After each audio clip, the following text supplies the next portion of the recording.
বিশ্বনবী রাহমাতুল্লিল আলামিন সাল্লাল্লাহু আলাইহি ওয়াসাল্লাম, আমার নবীকে নবুয়ত দেওয়া হয়েছিল, নবী বলে ঘোষণা করা হয়েছিল 40 বছর বয়সে। কয় বছর বললাম বলেন?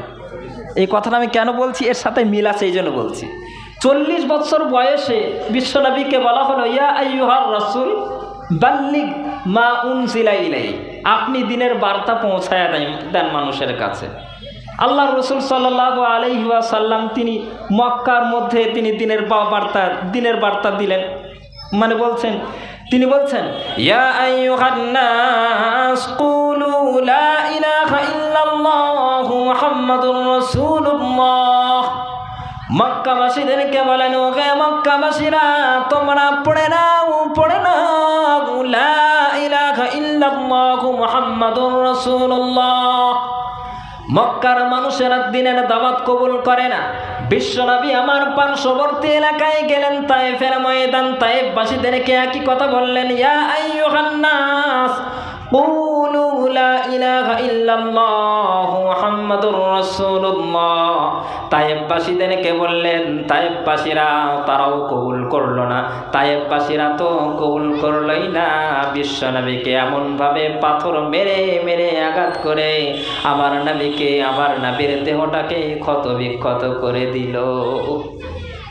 জানেন না আপনারা, আল্লাহ রসুল সাল্লাল্লাহু আলাইহি ওয়াসাল্লাম তায়েফবাসীরা পাথর মারতে নিক্ষেপ করতে আল্লাহ রসুলের গা মোবারক রক্তে রঞ্জিত হয়ে পায়ের তালু পর্যন্ত রক্ত গড়িয়ে গেছে।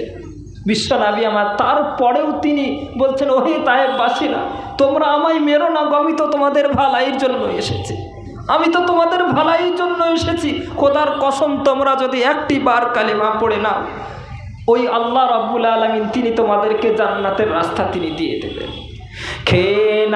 খেয়ে দিন প্রচারের কাজে নিজেকে দিয়ে ছবি নিয়ে, খেয়ে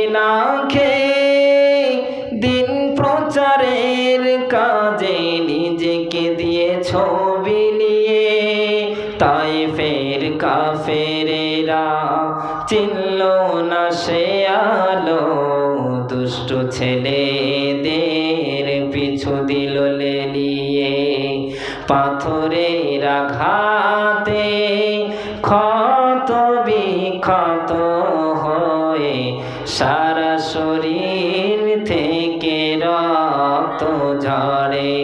হে রাসূল, তোমাকে ভুলি আমি কেমন করে? হে রাসূল, তোমাকে ভুলি আমি কেমন করে?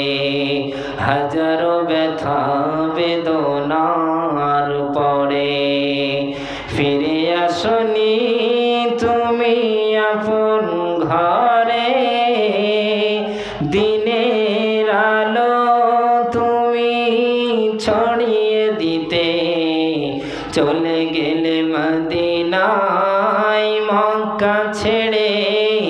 হে রাসূল, তোমাকে ভুলি আমি কেমন করে? নারে তাকবীর। ওহে আমার বাপজিরা, আমার সোনার লালেরা, বিশ্বনবী আমার তিনি দিনের দাওয়াত দিচ্ছেন, এবার বোঝাচ্ছেন কি? বিশ্বনবী আমার তিনি মক্কাবাসীদেরকে এবং পার্শ্ববর্তী এলাকার মানুষদের বোঝাচ্ছেন, ওহে আমার মক্কাবাসীরা, ওহে আমার আত্মীয় স্বজনেরা, তোমরা শোনো, তোমরা একটিবার পড়ে না লা ইলাহা ইল্লাল্লাহু মুহাম্মাদুর রাসূলুল্লাহ। একবার কালেমা পড়ে নাও, তাহলে তোমরা সফল কাম হয়ে যাবে। কেননা আমি মুহাম্মদ সাল্লাল্লাহু আলাইহি সাল্লাম আমি যখন চলে এসেছি, তখন আর কিয়ামত আসতে বেশি দেরি নাই। অর্থাৎ এই আকাশ জমিন পাহাড় পর্বত নবমণ্ডল ভূমণ্ডল সব কিছু ধূলিসাৎ হয়ে যাবে, শেষ হয়ে যাবে। মক্কার মানুষেরা তারা বলে উঠলো, ইয়াসআলুনাকা আনিস সাআহ, ওহে মুহাম্মদ সাল্লাল্লাহু আলাইহি সাল্লাম, আপনি যদি আমাদেরকে কিয়ামতের কথা শোনান, ওই আকাশ ধ্বংস হয়ে যাবে, জমিন ধ্বংস হয়ে যাবে, কিয়ামত কবে হবে, কখন হবে, কোন সময় হবে, আপনি আমাদেরকে বলে দেন। মক্কার কাফেরেরা বিশ্ব নবীকে প্রশ্ন করল। পবিত্র কোরআনুল কারীমের মধ্যে রব্বুল আলামিন তিনি বলেন, ইয়াসআলুনাকা আনিস সাআহ, ওহে আমার হাবিব, ওই মক্কার কাফেরেরা আপনার জিজ্ঞাসা করে কিয়ামত কবে হবে, আপনি তাদেরকে জানায় দেন, কুল ইন্নামা ইলমুহা ইনদা রাব্বি, কিয়ামত যবে হবে, কিয়ামতের জ্ঞান শুধুমাত্র দুনিয়ার কোনো মানুষের কারণও জানা নাই, জানেন শুধুমাত্র একজন, তিনি হচ্ছেন কে? আরেকটু জোরে বলা যাবে না? তিনি হচ্ছেন আল্লাহ। আর পবিত্র কোরআনুল কারীমের মধ্যে একাধিক জায়গায় এই কথাটা উল্লেখ আছে। তবে সূরাতুল লুকমান বলে একটা সূরা আছে বাপজি, লুকমান বলে একটা সূরা, নাম শুনেছেন তো? লুকমান বলে একটা সূরা আছে, লুকমানের সর্বশেষ আয়াত আল্লাহ তাবারক ওয়া তাআলা ওখানে 5টা পয়েন্ট বলেছেন। 5টা পয়েন্টের মধ্যে এটাও একটা পয়েন্ট। মহান রব্বুল আলামিন তিনি বলেন, ইন্নাল্লাহা ইনদাহু ইলমুস সাআতি ওয়া ইউনাজ্জিলুল গায়থা ওয়া ইয়ালামু মা ফিল আরহাম ওয়া মা তাদরি নাফসুন মাযা তাকসিবু গাদা ওয়া মা তাদরি নাফসুন বিআইয়ি আরদিন তামুত। ইন্নাল্লাহা ইনদাহু ইলমুস সাআহ, অবশ্যই অবশ্যই ওই মহান রব্বুল আলামিন তিনি আকাশ জমিন নবমণ্ডল ভূমণ্ডল সব কিছু তিনি তৈরি করেছেন।